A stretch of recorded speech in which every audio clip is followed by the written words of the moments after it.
Hello, everyone. Welcome to the Unleash Your Leadership podcast. I have a very special guest today, and I'm really excited to introduce her. Karina Mikhli is a fractional COO, workflow consultant, and a founder of Fractionals United, which is a community for all fractional leaders and anybody aspiring to get into the fractional space.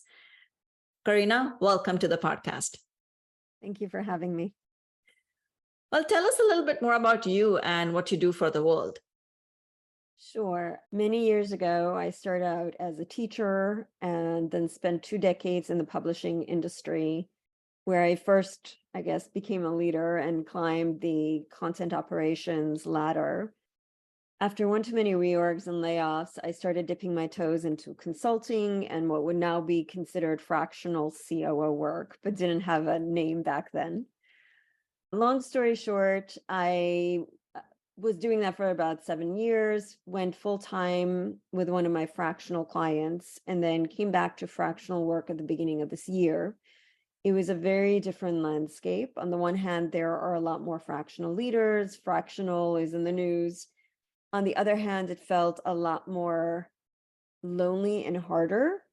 And I started looking for a community, couldn't find it, built it, and now Fractionals United is 2,000 plus members in 4.5 months.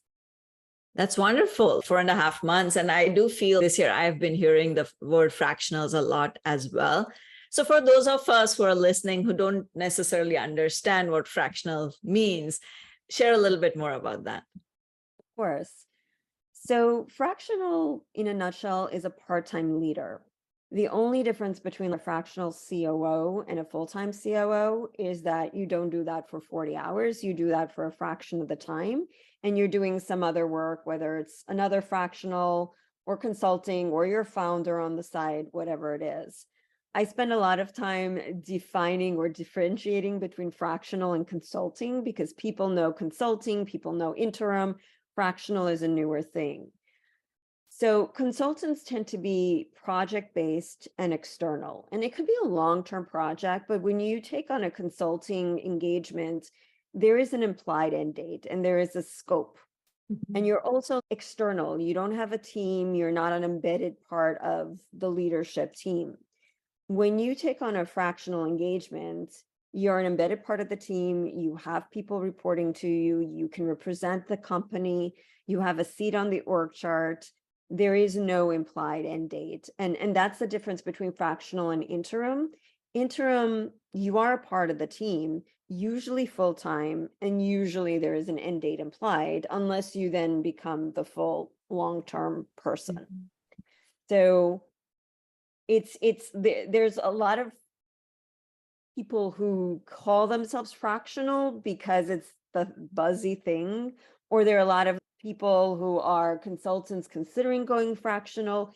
It's not that one is better than the other. It's just a very different model. I know you have a blog article as well about fractional. What is the difference between a fractional and a consultant and advisor and so on? So I do want to recommend people to find that on the Fractionals United blog, because I feel that provides a very clear way of looking at it. You started this way before fractionals became a buzzy word.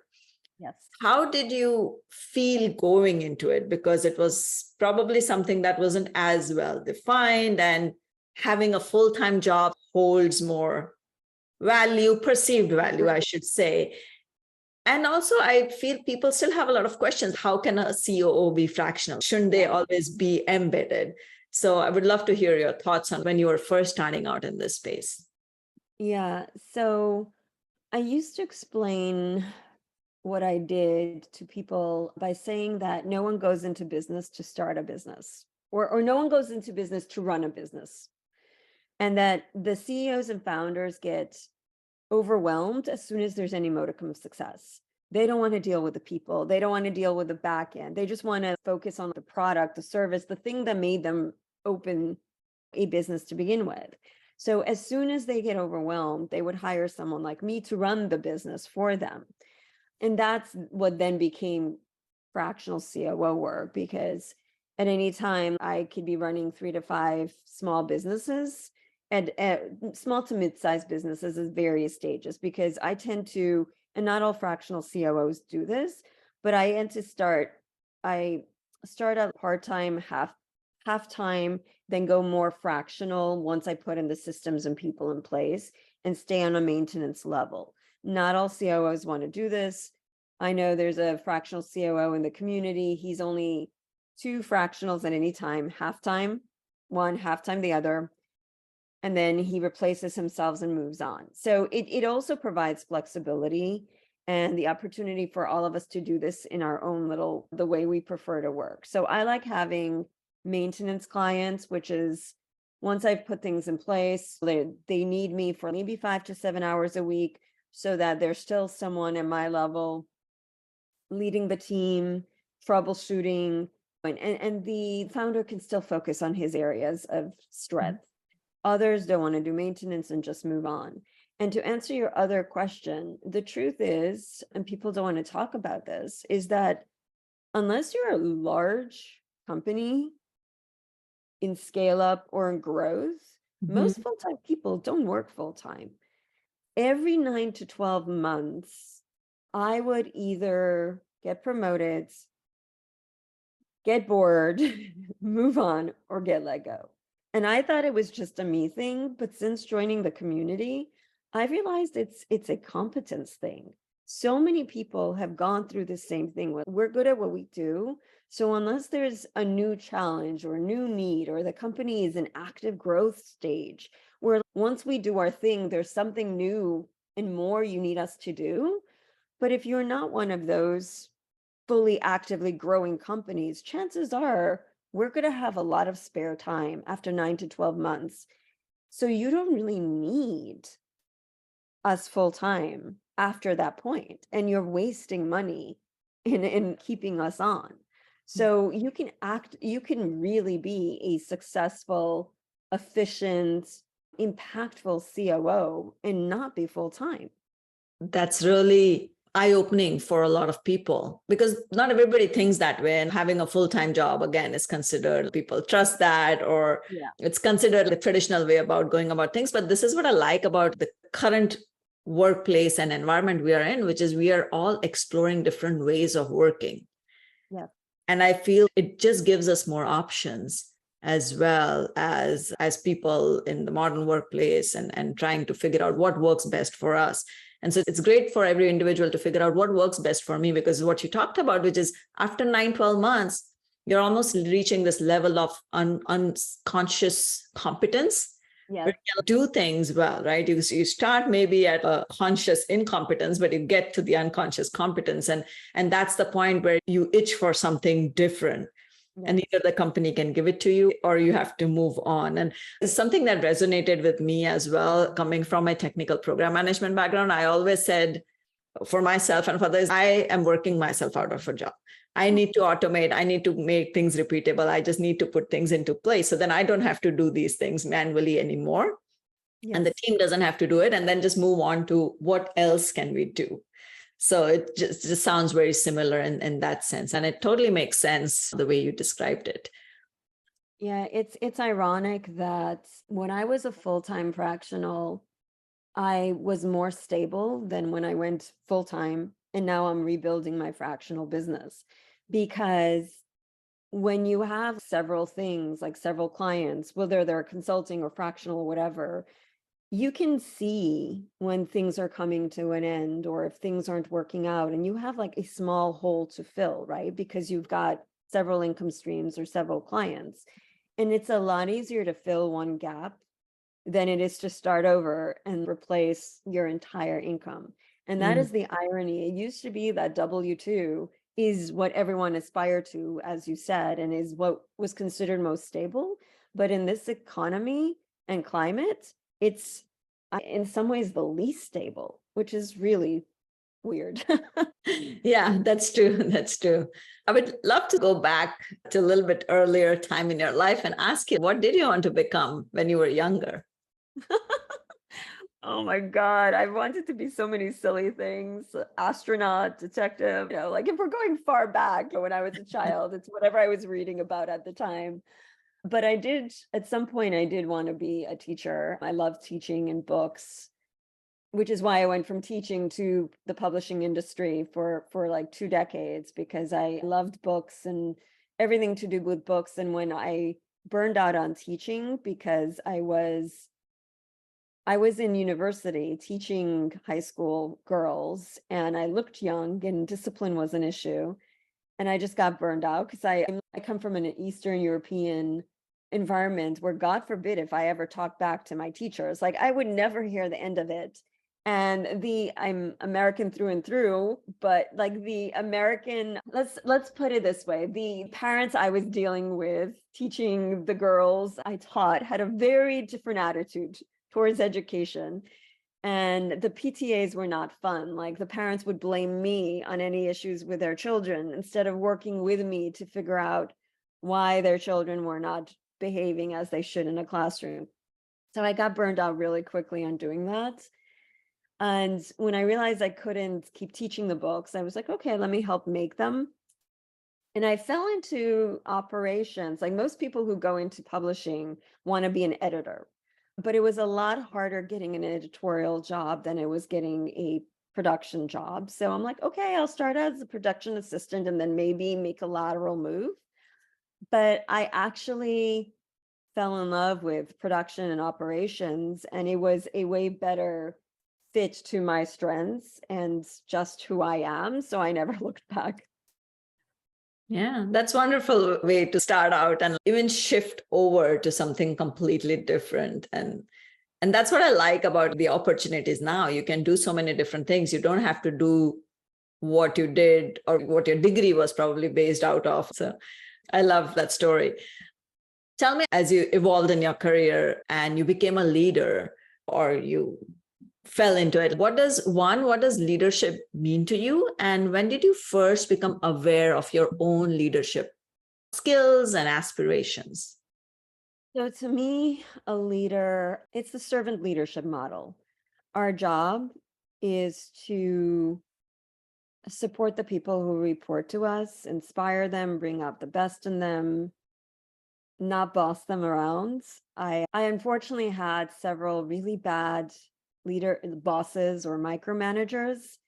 And I promised myself that if and when I became a leader, I would not do the things they did to me, because it felt so demoralizing and depressing and just horrible.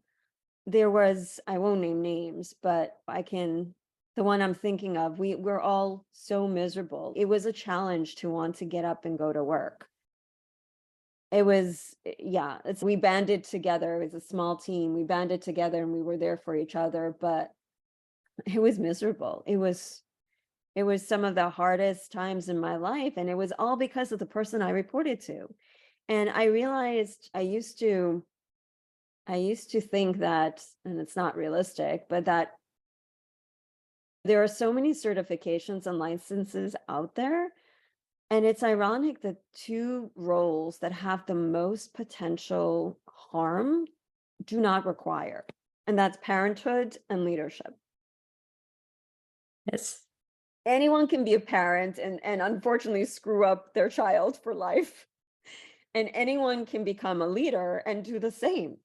And it's impractical to require licensing or certification for either. So I get it, but it's when I realized the potential damage, and I realized that I now had people reporting to me and counting on me, I took the time to learn. I read, I still read a lot about leadership and culture and employee engagement. I learned from watching others what worked and doesn't work, and the one thing I had to learn is that what works for me doesn't necessarily work for everyone else, and that you have to meet people and be the leader that they need you to be.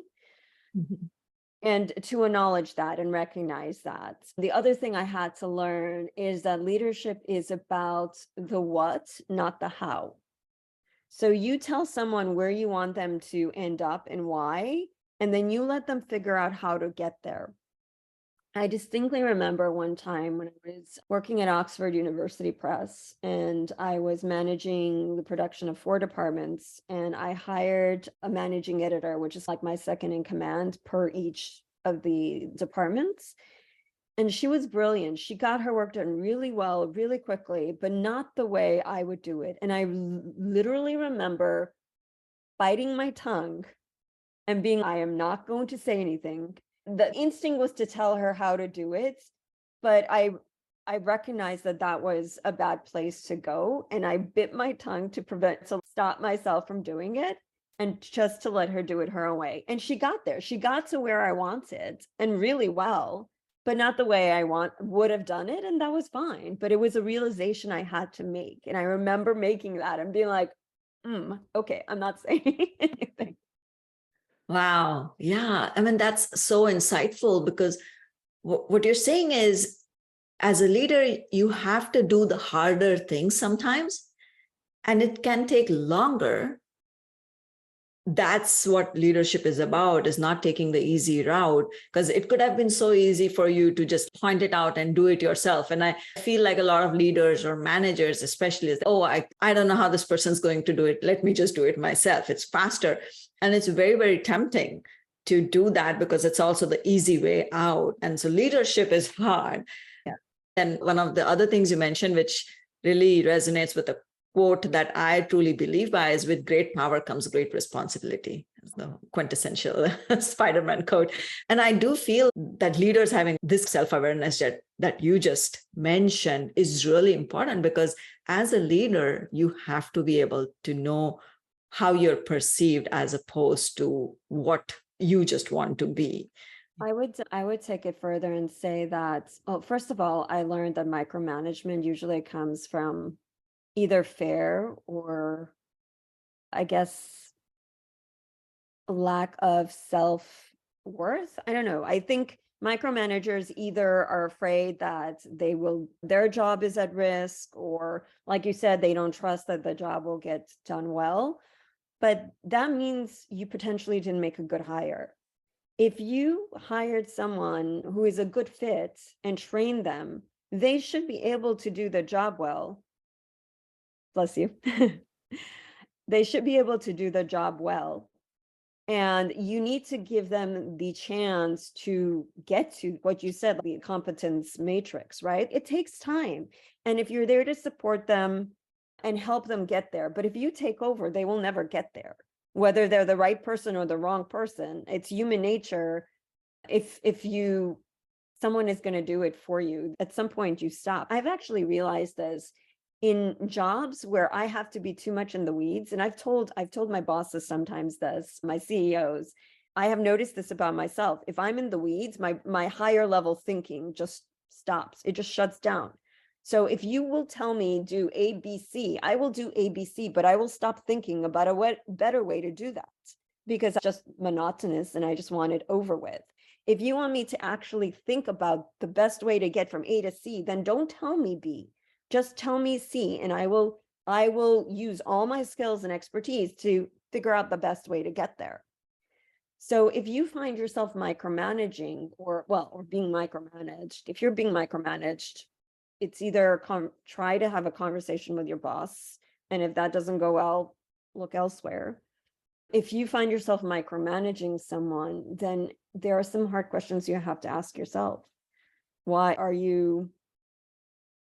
So let me take a step back. One of the best leadership books I've read recently is Multipliers by Liz Weissman. And she goes into the whole difference between the diminishers and the multipliers. And the multipliers are the true leaders who don't need to be the center of attention.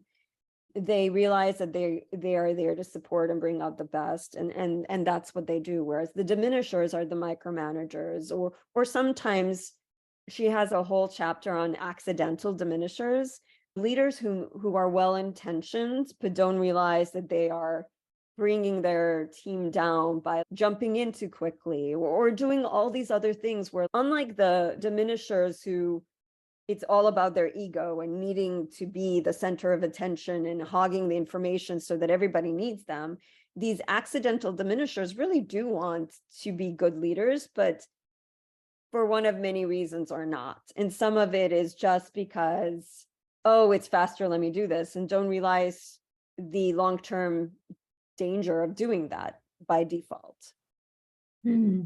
Wow. Yeah.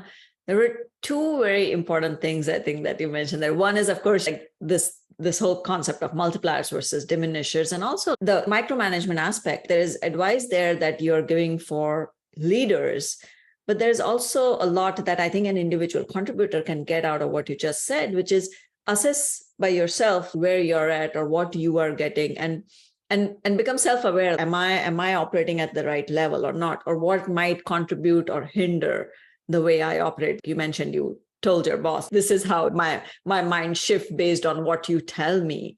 So it's really important for anybody, individual contributors or leaders, to understand how they might be operating differently based on what they are getting from their bosses or from the leaders or stakeholders around them. And the second thing I love is your honesty around all the things you're mentioning. Was like, okay, I've had bad bosses, which all of us have had, right? And here's what works. So we don't become parents, we become parents, but we don't have any guidance around it. So I love the honest conversation here. And I would love to also ask you this: is something you were surprised by when you started leading? How hard it is. So you thought it was easy, and that was surprising. Yeah, well, the good leaders make it look easy, right? But the surprising thing is where you have to spend your time. It's not so much about doing the work anymore. It's about getting the work done through your team. And that means being there for them and supporting them and making sure they are in the right seats on the bus, right? In the right positions, helping them become their best, and occasionally then helping them move on, right? So the hard thing is there are no 2 days alike. There is no real playbook, right? Every person you are leading, every situation is going to be different. And you can't automate this stuff. Believe me, I'm big on automating too. I automate and delegate and optimize whatever I can. You cannot automate well, you can optimize, but you can't automate leadership. It's about people connecting. It's about really knowing the people you are leading and the situation, and sometimes having to decide whether you prioritize a person or a division or a company, and how do you do that without, you are going to have to make hard decisions and sometimes let people go. And if you ever get to the point where that is easy, get out. You are no longer a leader. If you can let someone go and not feel bad about it, you've become a robot and you are not a leader. Because it needs to always be about the people. And even when you make a hard decision, there is a humane way of doing it. If you have to let people go so that if you have to let 10 people go so that you don't have to close shop and let 100 people go, right? There is still a humane way to be there for the 10 and help them find the next thing, right? And support them and just be honest. My husband works for I won't name names in case he doesn't want me to. He works for a company that was recently bought up by a larger company, but their CEO is actually I've only heard of this secondhand, but oh my God, I am so envious sometimes that he works for this wonderful CEO who actually lives the things you and I read about and talk about. They had to let people go because sales weren't there. And he was so authentic. He literally did an all company meeting and apologized. And my husband told me he was near tears because he felt it was a personal failure that they got to that point. And he did all these things to support the people that had to let go and know that he will always be there for them to help. That's what leadership should be about. People are trusting their livelihood to you. Mm-hmm. If you have to break faith with them, you better do it in a humane way, and just remember these are people that actually trusted you. Yeah.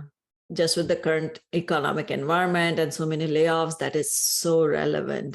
And you're right, leadership is a lot about your emotional intelligence and how you show up as a human, how you show up for others. And this not becoming robots, almost took me to this thing, is everybody's worried about this AI and generative AI nowadays. And I feel there's so many ways we can take advantage of it, but at the core, especially when we think about leadership and building out our own leadership skills and capabilities, that this human aspect, this emotion aspect, that can never be replaced by AI.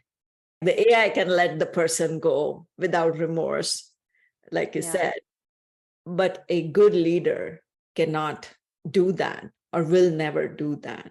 And that is really powerful to understand, that we can tap into our own human intelligence so much more with the AI coming in now, because it will actually help us go back and get in touch with ourselves and say, okay, what matters here? And I love what you said, even though I was not necessarily prompting you about robots and AI, but I would still love to hear from you, because now it's very much a rage right now with this whole generative AI. How are you thinking about AI for your organizations or yourself as a leader? So to me, AI is a tool. Just like I mentioned, I'm big into automation and I'm big into no code. So I think AI is just another tool to be more efficient in some repetitive manual tasks, right? Whether it's research or writing or creating tables or PowerPoints, it's almost, it can replace that low-level assistant, right? But it's not a replacement for leadership. I think I honestly think that people who use AI as a partner hopefully can spend more time focusing on the humane, right? On the connections, on the relationships. And maybe it will, for the small company that can't afford a whole team or an assistant, it can help them scale by doing the administrative tasks and having them focus on where they as a human being can add value. But as leaders, yeah, I know it's probably going to be a tool used for training and used for recruiting, which is fine. Both of those have repetitive elements, but anyone who ever thinks that an AI should replace a one-on-one conversation totally missed the boat. You need to be connecting with people. As a leader, you need to know your team. You need to meet with them on a regular basis. Maybe you can have AI do the first step in a performance review, but then you need to have that conversation and analyze it and discuss it. So I think it could be an effective tool. Just automation has been to just get rid of the low hanging non-value add things we all have to do, so that hopefully we can spend more time on the value adds, relationship, human parts of what we do. What you mentioned about leadership, your own way of thinking around it. How can I be useful? What can I automate? How can I move on? Combined with this aspect of how can we be there for people? And we don't always have to be there all the time. We tell them what to do. So define the what, leave the how up to them. It ties very well with the fractional type of work. And so I would love to hear what are your thoughts around that, because as you were saying all of these things, as that aligns so well, but in being in a fractional space, because you can be a leader, you have less time to make more impact in some ways. And so you can think about all of these ways to leverage AI, but also leverage how you're building your relationships, how you might automate and optimize and so on. Yeah. So I think to be successful as a fractional leader, you have to be a multiplier by definition, because like you said, you have less time and resources. And it forces us to focus on the things that matter, or the things that allow us to be impactful and successful, which is the people and supporting them. When you're fractional, you don't have the time for all the bureaucracy and needless meetings and all the things that as a full-timer you spend a lot of time doing and really don't move the needle. And for a fractional engagement or job to be successful, you have to be a leader. You can't fake it. And two, the founder and or CEO you work with has to treat you as a true partner and give you the authority to do that, because, and that's a whole other discussion, right? But you can only succeed if your leader is a true leader and lets you do what they hired you to do. An interesting discussion we had early on in the Fractionals United community was a shift we saw. I had it happen to me, but only in hindsight did I recognize it once we had that conversation, which is that for some of us that started out as fractionals who went full time, there was a small shift in our relationship with our CEO. Whereas when we were a fractional whatever, in my case, COO, and we were 1099 and not fully employed, we were treated as true partners and given that respect. But then when we became full time with the same clients, there was this subtle shift where they didn't quite respect us or treat us as a true partner because we belonged to them as their employee. And like I said, I didn't realize this till in hindsight when several people jumped in the community and were, yes, there is a difference. So something about being a fractional executive, they tend to treat us as true partners, which is harder sometimes as a W-2 where they feel you belong to them. It's not a rule, but several of us have seen it. So it was just interesting. And you need to be treated as a true partner, whether you're full-time or fractional, to be able to be an effective leader. Because if you're being micromanaged, you can't. I had situations where I tried to buffer my team from what I was dealing with, but you're limited if you don't have the full authority to do your job well. You have to be a leader, like you said, in order to be successful in the fractional role, because there's a lot of independence that you are given and you will have. And then there is probably a lot of ambiguity as well. And you have to be able to manage all of that in addition to all the other dynamics. Something you mentioned here was about community. Mm-hmm. When you go to the top, they often say it's lonely at the top. Yes. At leadership levels. And I love that you're forming a community about it, because something you mentioned, which I always say, when you talk to other people and when they say the same thing or they have the same experiences, that's when you realize, oh, yes, either this happened to me, or it's like, oh, I'm not alone. I'm not crazy here thinking that this is just happening to me. So tell me a little bit more about your community and how you thought about bringing that community together. So the last 2 years, I joined a bunch of great online communities, but most of them specific to operations. Operations Nation, COO Forum, Operators Guild, and of course On Deck, where we met. And I know they taught me the value of finding like-minded people. Yes, like you said, there's definitely something about, like, when you're a COO in whatever industry, whether fractional, full-time, it's great to be able to ask other COOs or other operations executives, oh, how did you deal with this? Or I need a new accounting partner. Do you have any referrals? I used to have to do so much research whenever I needed to find a new tool or a new vendor. And now I literally just go into these communities and ask for referrals.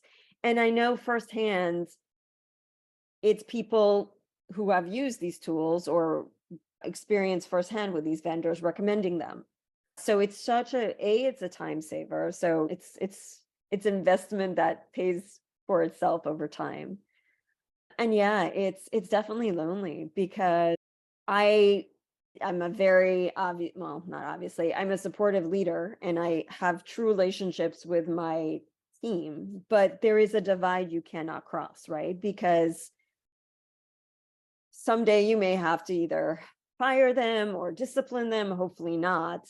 So and everybody has to find that divide. There are definitely, I've gone from being a peer to promoted and then having to figure out how to lead the people who were my peers before, and that's challenging.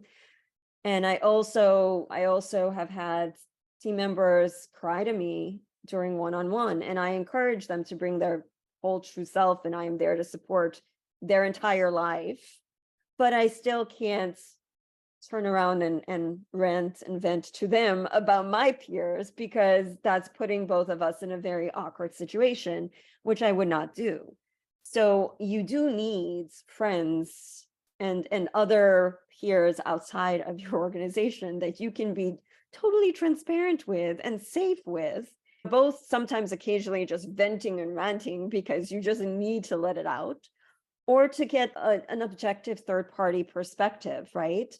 Or I'm part of CO Forum, and we have this monthly circle meeting, which actually is happening tonight, and I'm looking forward to it, where we like ask for advice. And somebody came to a previous meeting and had to think about how they were going to message an upcoming restructure, and people gave her concrete advice on how they handled it and what to do and not to do. And so yes, I am a big proponent of finding your tribe, and sometimes it's functional, sometimes it's level. And that is why when I realized, coming back to the fractional world, that it's so much lonelier and harder now, that I wanted my fractional tribe. And I made a point of it being cross-functional. I have enough communities that are specific to COOs or operators. I wanted a cross-functional fractional community, because as fractional leaders, there is so much we all have to figure out, between finding the work and juggling various clients and just how to engage on a fractional level, that to me, there was a value in being cross-functional. And that is where most of the conversations happen on, not on how to be a fractional COO, but how to be an effective fractional executive. That's so wonderful. And I see a bunch of conversations and discussions going on in that community, which is so great to learn from, the collective wisdom of everybody. You will always find a benefit out of it. I have loved this conversation. It's been great. And I think we can go on and on, but I would love to ask you just a couple of last questions. One is, what advice would you give rising leaders, especially in the fractional space, since you come from that space? I think it's the same advice to all leaders, which is be constantly learning. I think, and women and mothers and parents have the same challenge. We can be too giving, right? But we have to take care of ourselves first. And what I remind myself is, if I don't take care of myself, I'm not there for my team. And I actually had someone say this to me yesterday, and I think it's also a female thing. It's easier for us to ask for others than ourselves. So sometimes we have to remind ourselves that we're actually not being selfish and putting ourselves first. We have to put ourselves first to be the leader that our team needs. If we burn out, we're ineffective for them. So continue learning, being self-aware, and just recognizing that it's not going to be easy. It's not necessarily going to happen the way you want it to happen. My son recently graduated from the University of Michigan, and one of the speakers said something that really resonated with me. She basically said that life is going to be, and I'm paraphrasing, she said it a lot better, but the message was, life is going to have a lot more winding paths than you expect or anticipate, but it's in the winding paths where life's true beauty and value can be found. So just finding a way to embrace what it is to be a leader, which is to be constantly changing and growing and supporting. And honestly, one thing I will say is, not everybody is meant to be a leader. There are people, I think it's the Peter principle, right? Where you are promoted to your level of incompetence. And I think we all need to recognize if this is the path for us. when I worked for Oxford University Press, there was a senior production editor who they were very smart and constantly finding ways to give her raises or ways of recognizing the value she brought without promoting her, because she wasn't interested in that. She was such a magnificent senior production editor that people like authors, she worked in the musical vertical, authors would ask for her. She had a name. Everybody knew what value she brought, and she had a life outside of that. She wasn't interested in being a leader, and the company and her leadership team recognized that and didn't force her beyond where she was at her best. So I think it's important to be self-aware enough. If you're not a teacher or a mentor by heart, if this is not the way you want to show up, it's okay. And don't become a leader. Be a really competent expert in whatever it is you want to do and embrace that. I think it's more important that people recognize that leadership is a skill, and not everybody. I know there's debates on whether you can learn to be a leader. And I honestly think you can learn to be a better leader, but not everyone is meant to be a leader.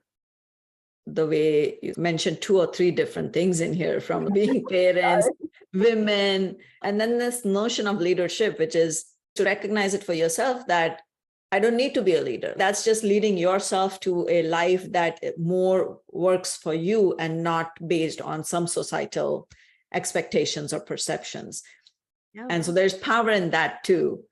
And so just knowing what holds you, what works for you is really important. And thank you for sharing all of the things about how women approach certain things, because this is literally the things I was talking about for the past 2 weeks. One is we advocate better for others than ourselves. And so let's start just doing, let's just do it for ourselves. And the other thing is we have to be assertive about our own self-care. And so thank you for saying that. It's so great to hear it from more folks like you, because that's really important for a lot of people to hear and understand. Well, this has been wonderful. What comes next for you? So I am continuing to grow Fractionals United. It's a large portion of what I'm doing. So if there are any fractionals out there listening, you are welcome, or leaders considering going fractional. I am looking to bring on sponsors. So if there are any products or services that could use the 2,000 plus leader eyeballs, I welcome a conversation. But for now, I am still a fractional COO and workflow consultant. I think it's important for me to be one of them while growing this community. And honestly, it's been a growth experience or a learning experience as well, because it's very different building and running a community than another kind of organization. And it's the first time I'm in the visionary role as opposed to an integrator. So that has been an interesting leadership experience and learning opportunity, which I'm actually enjoying. It's hard, but I'm enjoying it. Tell us, where can the sponsors and fractional leaders find you? So just go to fractionalsunited.com. There are simple forms both to join the community, to hire fractional talent, to sponsor us. And I'm also on LinkedIn. I'm open any conversations or messages there. Well, Karina, thank you again. And everyone, go to fractionalsunited.com. I'm sure you will get a lot of value out of it. And please find Karina on LinkedIn. I wish you all the very best with this community, Karina, and everything that you do for the fractional world. And I really admire your leadership. Thank you for having me.